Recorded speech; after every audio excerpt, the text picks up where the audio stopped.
Hey there, you wonderful people. I'm Jake the Ashen Hollow, and I hope you're all doing fantastically. In this video, I'll be telling you the story of A Plague Tale: Innocence. So, much like the rats during the bubonic plague, let's not waste any time and bite on into it. That's a rodent pun.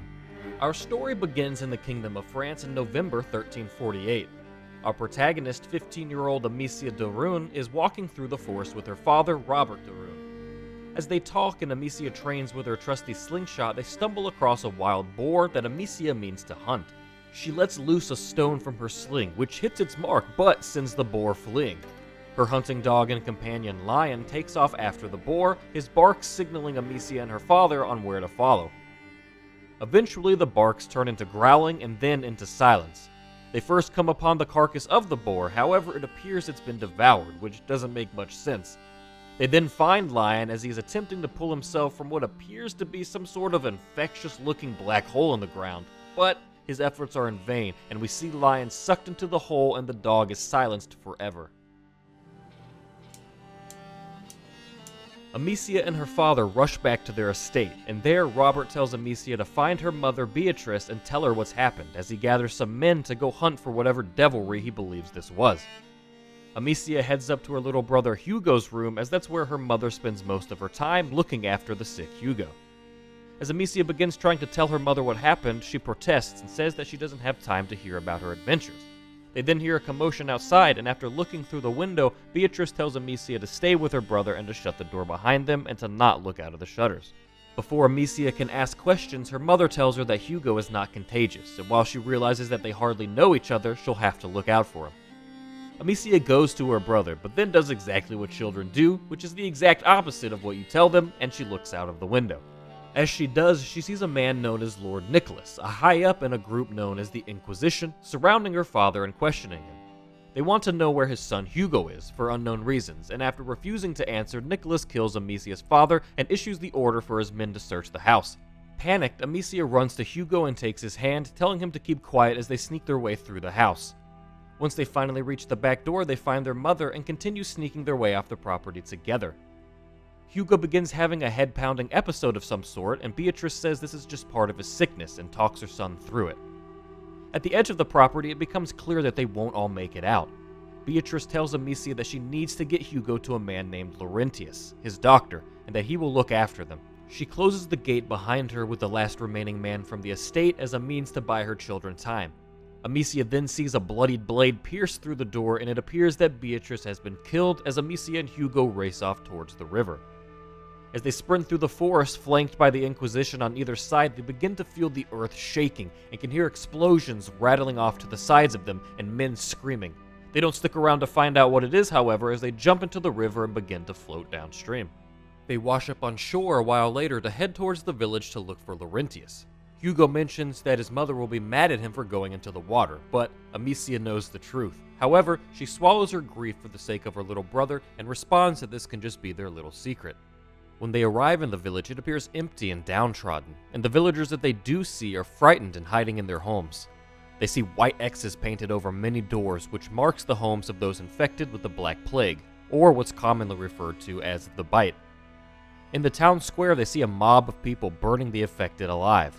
And when Amicia and Hugo catch their attention, they're believed to be the last of the infected that the mob means to burn, and blames them for the rats that came and overtook their chapel and spread the disease. Amicia grabs her brother's hand and quickly dashes through the streets of the town to avoid the angry mob, until an older woman named Clairvy helps them by hiding them in her home. Amicia asks the old woman if she knows Laurentius. She replies that she doesn't, but that the monks might know, but no one has been to the chapel in a long time as it was overrun by the plague. They try to keep quiet as a patrol passes by outside, but Hugo can be heard playing with a mallet in the back room. Amicia tries to get him to be quiet, but Hugo protests that he wants to see his mother, and the two begin to argue until Amicia loses it and shouts at Hugo that their parents are dead and that he'll never see them again.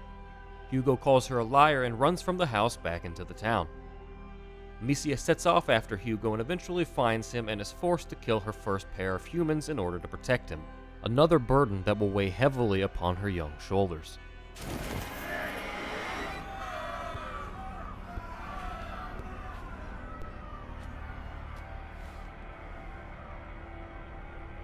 Amicia. You killed him.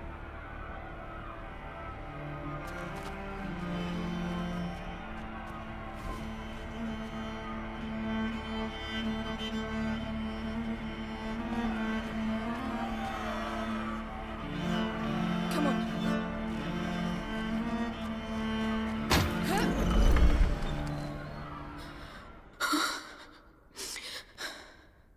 Look, Amicia. I'm coming. She takes her brother and they escape into the ruined chapel. There they meet Father Thomas, who recognizes their coat of arms upon their medallions. They ask if he knows Laurentius, which he does, but he isn't here. They will have to find him on his farm.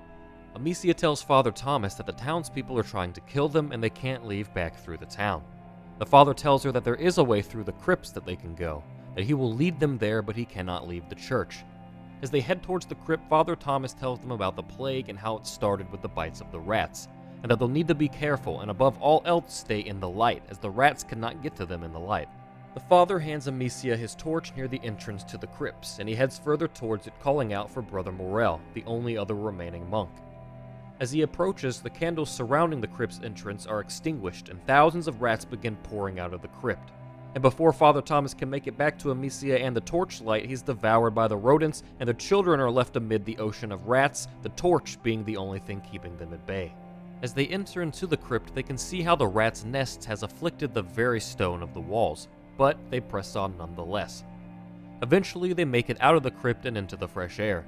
Hugo wants his mother and to go back home, and Amicia does her best to comfort him, but explains that they can never go back home. On the path to Laurentius' farm, the pair run into an Inquisition blockade, and as they sneak through it, they can hear the talks about the continued search for the Darun children, specifically Hugo, but they still do not know why. Hugo begins to have another one of his attacks from the disease, but is able to shake it off before they're found. Once they make it past the Inquisition, they can see that the farm has signs of the plague, but finally make it past the rats to Laurentius' house. Bad news, however, once inside, they stumble upon a young boy named Lucas, who is Laurentius' alchemist apprentice, so to speak, and a bedridden Laurentius stricken with the Black Plague. Laurentius wearily tells Amicia that an ancient evil runs through their family's veins, and is what's afflicting Hugo. He says that he and her mother are working on a cure or a way to hold it back, but Amicia will have to continue where their work left off. Laurentius tells them to go to Chateau d'Ambrage and that they'll be safe to continue the work there. He sends them and Lucas first to his lab to grab some alchemical supplies before they leave. Lucas teaches alchemy to Amicia to help her on her journey, but more specifically he teaches her to create the ignifer, which allows her to create fires from afar, which is of course super handy when fire is the only thing keeping you from being eaten alive. As they leave, the rats overwhelm Laurentius' house, and we see it set ablaze as the now trio make their escape to the boat waiting at the river. While paddling upstream, Amicia asks Lucas what's in Hugo's blood.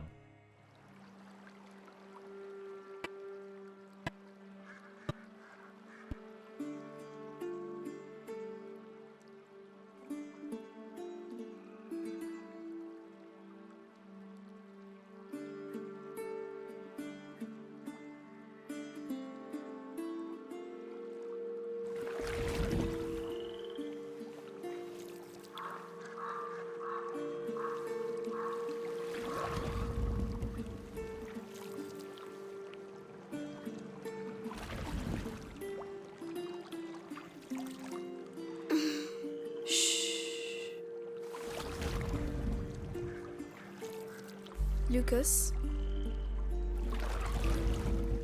Yes? What does he have in his blood? There's an old story. It tells of the Prima Macula. The alchemists say it was the first corruption, and that it silently travels in the blood of certain families. But something happened. The Great Break, and the macula awoke in Hugo's blood. But what will it do to him? The macula cares for neither good nor evil. It evolves with its host. The changelings. The world.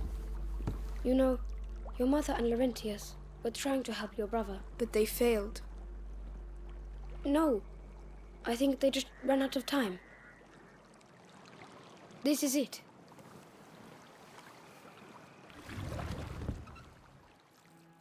After Lucas tells Amicia of the Prima Macula, they arrive on shore, and Lucas says that they'll have to follow the aqueduct to find Chateau d'Ambrage. While doing so, they come across the remnants of a large and bloody battle. Making their way through, they begin to be pursued by English soldiers. While attempting to evade capture, they run into a pair of grave robbers, which distracts them long enough for Amicia and Hugo to be captured while Lucas escapes with the two grave robbers.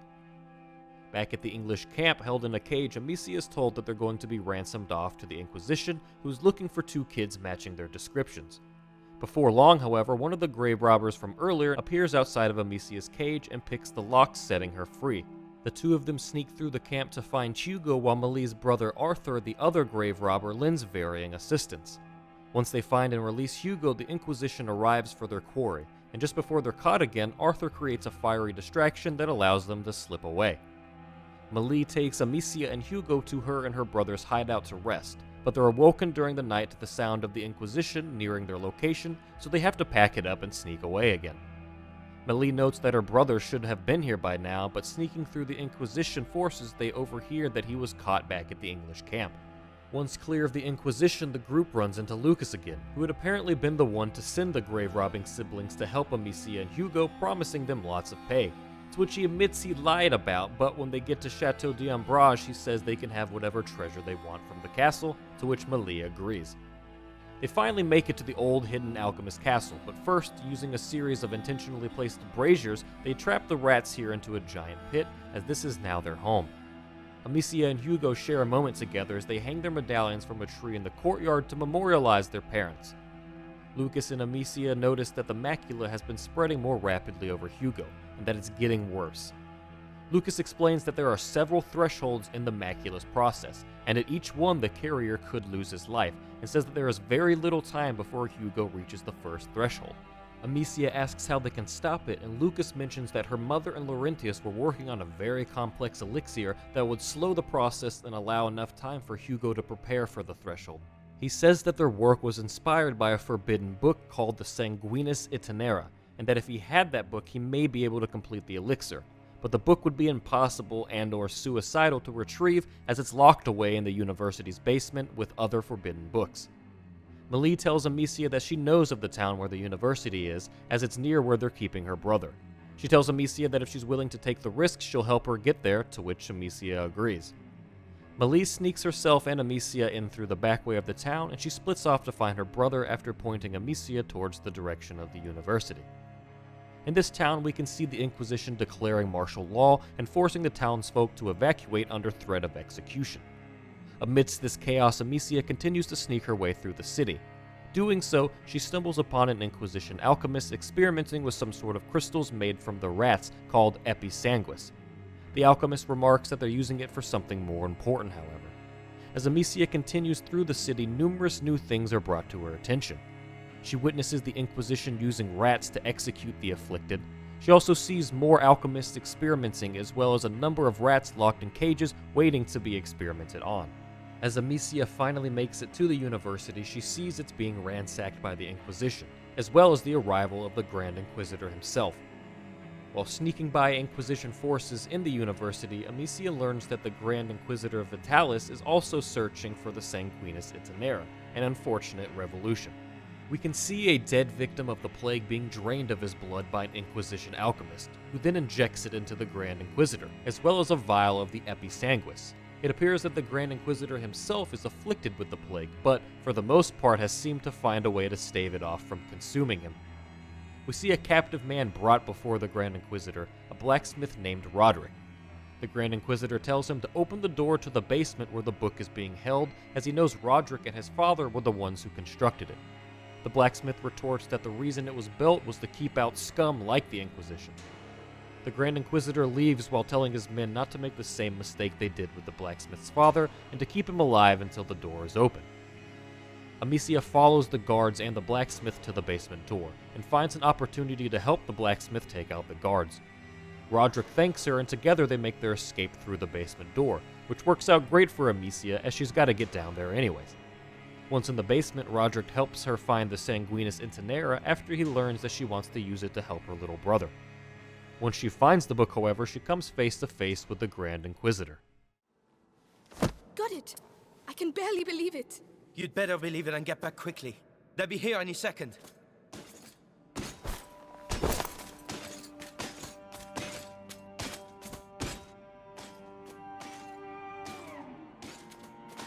I know you, Amicia de Rune. We have been watching your family for quite some time now, waiting for the macula in your brother's blood to finish its slumber. You could say I have watched you grow up. No, we have no chance. Little idiot.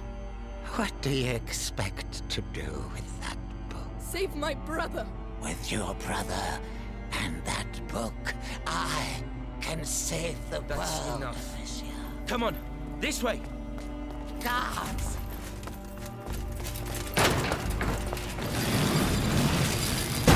You may run, but no one can escape their own blood. After learning of the Grand Inquisitor's self-righteous holy mission, Amicia and Roderick are able to escape back to Chateau d'Ambrage and bring Lucas the book he needs to help Hugo. We fast forward to 3 weeks later, and Lucas comes to Amicia telling her to come quickly as Hugo is in really bad shape. Once it seems that Hugo is in stable condition, Amicia and Lucas go outside to chat. Lucas says that he's trying his best to make the elixir that will slow the Prima Macula's process, but he needs a proper laboratory and supplies to do so. Lucas insists that Amicia's mother had to have one somewhere to conduct her work, and Amicia reluctantly agrees to return back to her home with him. It's then that Malie returns to the chateau with her brother Arthur. And Arthur says that while he was imprisoned by the Inquisition, he heard them asking another prisoner where her son Hugo was, which means that Amicia and Hugo's mother Beatrice is actually still alive. Amicia tells them not to tell Hugo, as she doesn't want to give him any false hope or give him any ideas, as breaking someone of that priority out of an Inquisition prison doesn't seem like something a handful of children can do. But we soon find out that Hugo was eavesdropping on the whole thing either way. Amicia and Lucas head back to Amicia's home to find her mother's lab so that Lucas can complete the elixir. Upon arriving, they see a rat infestation worse than they've seen anywhere else, and what appears to be intelligent and coordinated efforts of attacks by the rats, as they create vortexes of thousands of rats as an attempt to whirlwind themselves into putting out their fires. Crazy, right? And you thought Sharknado was cool. On the property, Amicia sees the body of her father before she's forced to press on by the rats. Among the property and within the house, they see the bodies of the servants and the people who lived on the estate, all of which are untouched by the rats, which is quite a peculiar thing that they don't have any answers to. They finally make it to Hugo's room and find it completely untouched by the rats, unlike the rest of the house and property. Another complex conundrum. Either way, Lucas doesn't find what he needs here. He says that he needs her laboratory. Amicia says she doesn't know where her mother even had one, that her mother never told her anything. Lucas says that Laurentius' lab was built somewhere away from prying eyes, and asks her if there was a place that her mother wouldn't allow her to go. Amicia says that there are some old Roman ruins nearby that she wasn't allowed to go to, so they head that way. In the ruins, they find an old Roman bathhouse, which contains a mural depicting the Justinian plague from the 6th century when this place was built, which seems oddly specific. Underneath the baths, they find a hidden alchemist lab, exactly what they were looking for. Within the lab, they find another mural, this one depicting a mother holding her son who appears to be afflicted with the Prima Macula. Hugo's plight has apparently happened before, and it was no accident that his mother was here continuing research in this specific place. Lucas says that the macula travels through blood, through history, and that it's already changed the world. That change being the previous Justinian plague, not completely unlike the plague happening here. Although, just historically speaking, the Black Plague was far worse. Anyways, Lucas finds what he needs in the laboratory and finally completes the elixir. The pair then quickly make their way back to Chateau d'Ambrage to give it to Hugo. Hugo drinks the potion and asks Amicia if they'll ever see their mom again. Unaware that he knows the truth, she tells him that she won't be coming back. In the morning, it seems that Hugo is feeling much better because when Amicia wakes, he's nowhere to be found. She finds that his medallion is missing from the memorial they made for their parents, and I believe puts together that Hugo knows and has gone to find their mother. Amicia begins racing into the forest trying to find him before she slips into a ravine and hits her head pretty heavily. In this unconscious state, Amicia has dreams of the people she's met and her mother blaming her for what's happened to Hugo. It's apparent that she feels very guilty for the things she's done as they resonate with her in this dream. Lying to Hugo, losing him, taking human lives, this all weighs more heavily on her now than it has before. Her dream becomes almost a vision as she's chasing Hugo, who believes he's running to his mother, but instead ends up in the arms of the Inquisition. Stop! It's not her! No! No! Hugo! I need you! I'm coming! Where are you? It's not Mommy, Hugo! Mommy, I can't see you! No! No! Shut up! Let go of me! I did it for him, and I'll kill you again if I have to! I'll kill all of you! Oh no! Not them! No! Hugo! Is that you? Someone's coming. It's me, Hugo! Mommy, is that you? Don't move! I'm coming! Get out of my way! Let me through! Hugo! What are you doing? Come here! No! This is No, the Nicholas! place. Don't touch him! No! Where is your Hugo! sister? Run! Nice. Get away from me! There's someone. There is no one there. Come, let us go. Let's go and see. All right. Hugo! Hugo, no! No! They're going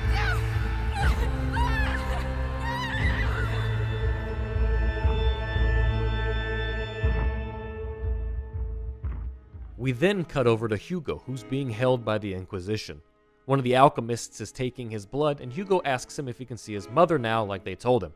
But of course, a child is no match for an old-fashioned con man's ruse, and the alchemist leaves Hugo in his room. So naturally, Hugo sneaks the hell out and continues to search for his mother. Along the way, he goes through all sorts of different experiments being done by the Inquisition, lots of them with the Episanguis, as well as more rats in cages and a lot of caged white rats which were created in a lab by the Inquisition. Hugo also overhears one of the alchemists talking about the Justinian plague and how the boy in the 6th century afflicted with the macula had ascended and the people worshipped him, and that boy is likely Hugo de Rune's ancestor. He also sees the Grand Inquisitor talking to one of his alchemists, who tells him that they have Hugo's blood, but something in it has slowed the progression of the threshold. The Grand Inquisitor then injects Hugo's blood into his own. He says that their blood is now bound and that when Hugo reaches the first threshold, so shall he. The Archbishop of the Catholic Church arrives and tells the Grand Inquisitor that he's a vile heretic, hungry for power, and that the Pope considers him a threat and that he's being excommunicated. The Grand Inquisitor shakes it off as he still believes himself to be a saint. Hugo presses on and eventually finds his mother in one of the prison cells, and after he retrieves the key and sets his mother free, she asks him about the macula and how his head feels. He says it talks to him all the time now, and when she asks him what it says, he replies that it says it wants him to join them, the first threshold. The prison is swarming with rats, and it appears that Beatrice and Hugo have no way out. Beatrice tells her son that he doesn't need to be afraid anymore, that she's with him, and that he can listen to the voice and respond to it. He concentrates and does just that. Turns out, as his mother mentions, the macula is not a sickness but rather a gift, and he finds that he can use this gift to control the rats. Seems that the macula's great break is tied not just to this plague but to the others in the past.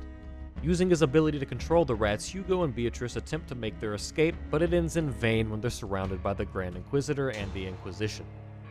The Grand Inquisitor tells Hugo that they are bound by blood now, and that it's Hugo's destiny to be by his side. Beatrice pleads for her son to the Grand Inquisitor, but he sends his guards to take her life.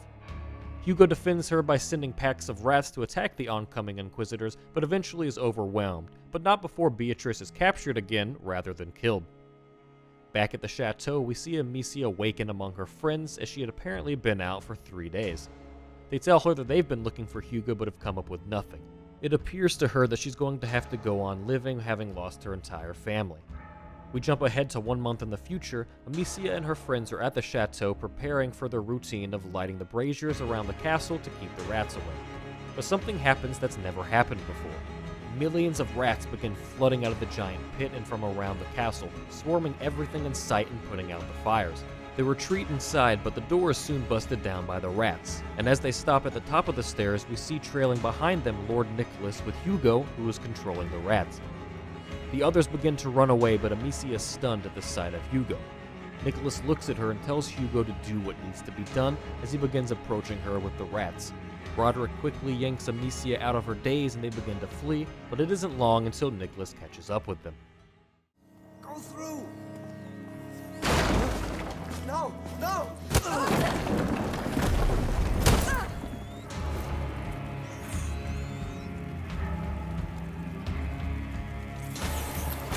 Get to work. Hugo! Hugo! Kill her, or I will kill your mother in front of you. Hugo! It's me! Amicia! Your sister! Kill her, child, and maybe Vitalis will keep you by his side.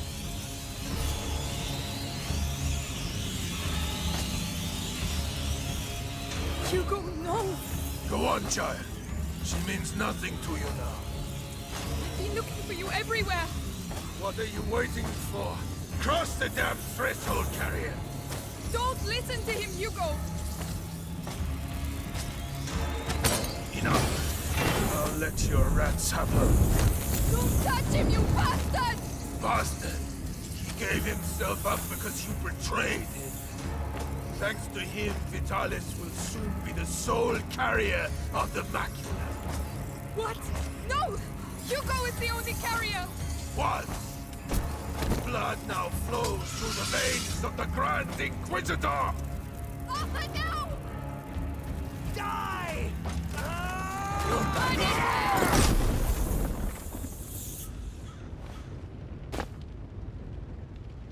We got that bastard! Amicia.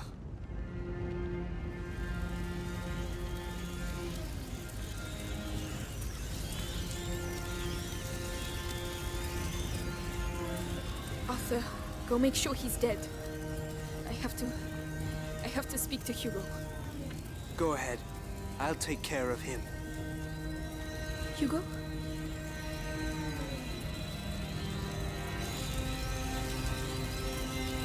Hugo! I just want to talk to you. He can't hurt you anymore, Hugo. Look!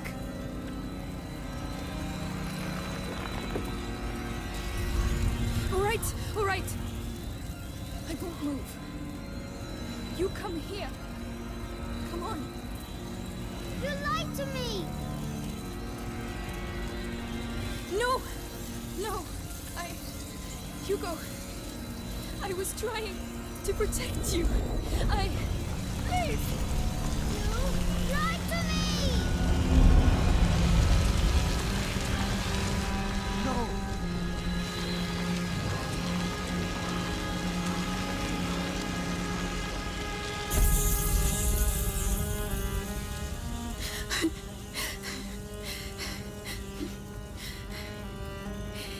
You did it.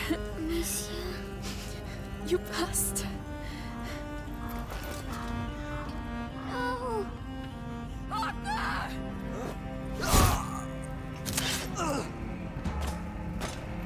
You are no longer any use to me. With Amicia and Hugo reunited and Hugo past the first threshold, together they fight and kill Lord Nicholas.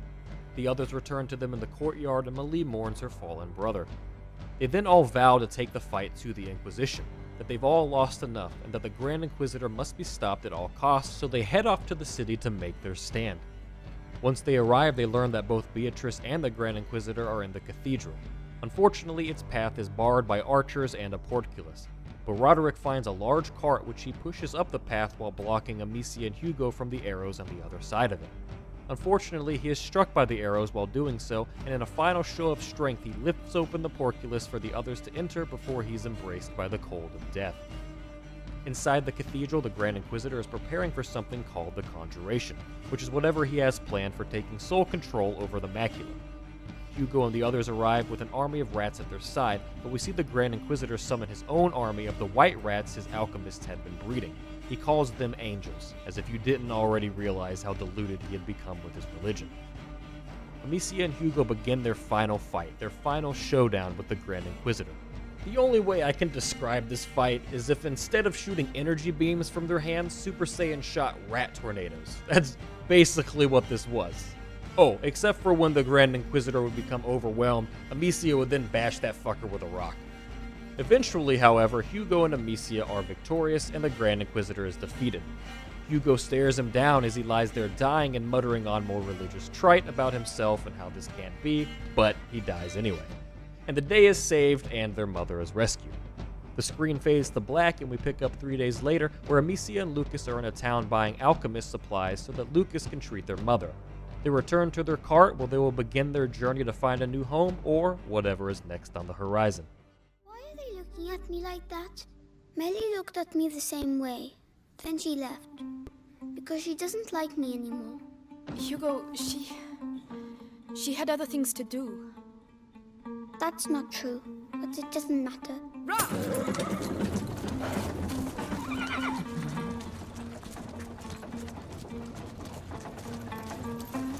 Is she going to sleep much longer?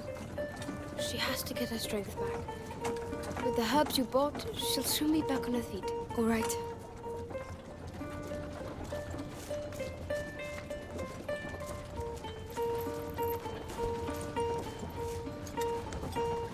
Hey, Hugo, What? do you think I'm pretty? You're ugly. Really ugly. Ugly? Me? You look like a big fat fly. A fly? Your own sister? Oh, such a slur requires punishment.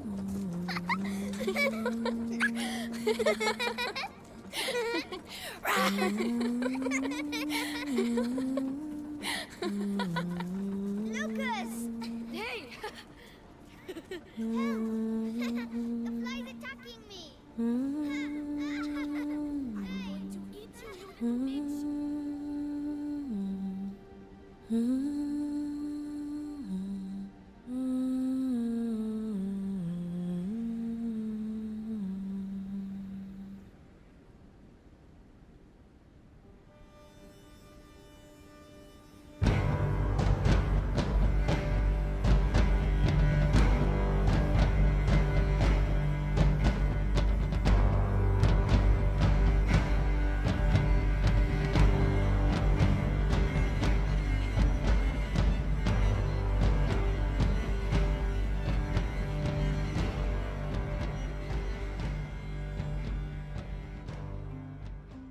Thank you all so much for watching. I hope you've enjoyed it. If you haven't already subscribed, I hope that you will, and be sure to ring that bell icon for notifications. Follow me on Twitter for reasons, and consider checking out my Patreon if you've ever wanted to support the channel further. Thanks again, everyone. Peace 'em out!